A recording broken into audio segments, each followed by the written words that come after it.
அன்னை ஸ்ரீ சாரதா தேவியின் அன்பு மொழிகள். ஒரு சீடன் கூறினார், அம்மா, சில வேளைகளில் எங்கே மூழ்கி விடுவோமோ என்ற பயமாக இருக்கிறது. அந்த அளவிற்கு மனம் சஞ்சலப்படுகிறது. அன்னை கூறினார், அது எப்படியப்பா? நீ எப்படி மூழ்குவாய்? குருதேவரின் குழந்தைகளான நீங்கள் மூழ்க முடியுமா? ஒருபோதும் இல்லை. குருதேவர் உங்களை காப்பார். சாதனையும் தவமும் ஒருவன் எவ்வளவு பழகுகிறானோ அவ்வளவு விரைவில் இறைக்காட்சி பெறுவான். சிறிது சிறிதாக பழகினாலும் அவரது திருக்காட்சி கிடைக்கவே செய்யும். ஆனால் அது இறுதி வேளையிலாக இருக்கும். எதுவும் செய்யாமல் வெறுமனே ஆரவாரம் செய்பவர்களுக்கு தாமதமாகவே நடக்கும். ஆன்மீக சாதனைகள் செய்வதற்காகவே நீ துறவியாகி இருக்கிறாய். எப்போதும் சாதனையில் ஈடுபட உன்னால் முடியவில்லை. அதனால் வேலைகளை குருதேவரின் திருப்பணியாக எண்ணி செய்.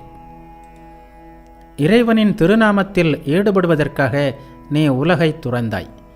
ஆனால் இங்கோ பணிகள் என்ற பெயரில் இன்னொரு உலகத்தை உருவாக்கி அதில் மூழ்கி கிடக்கிறாய்.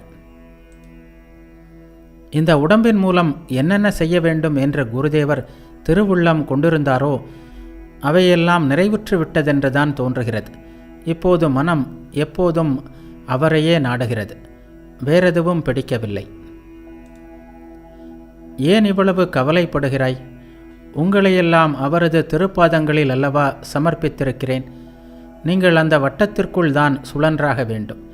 வேறெங்கும் போக முடியாது. உங்களை அவர் எப்போதும் காத்து கொண்டிருக்கிறார். தாய்க்கு பணிவிடை செய்வது என்பது ஒவ்வொருவருடைய கடமை.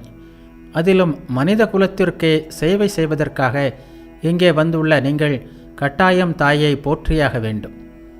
உன் தந்தை பணம் வைத்துவிட்டு தான் சென்றுள்ளார். இல்லாவிட்டால் நீ வேலை தேடி சம்பாதித்து உன் தாயை பராமரிக்குமாறு சொல்லியிருப்பேன்.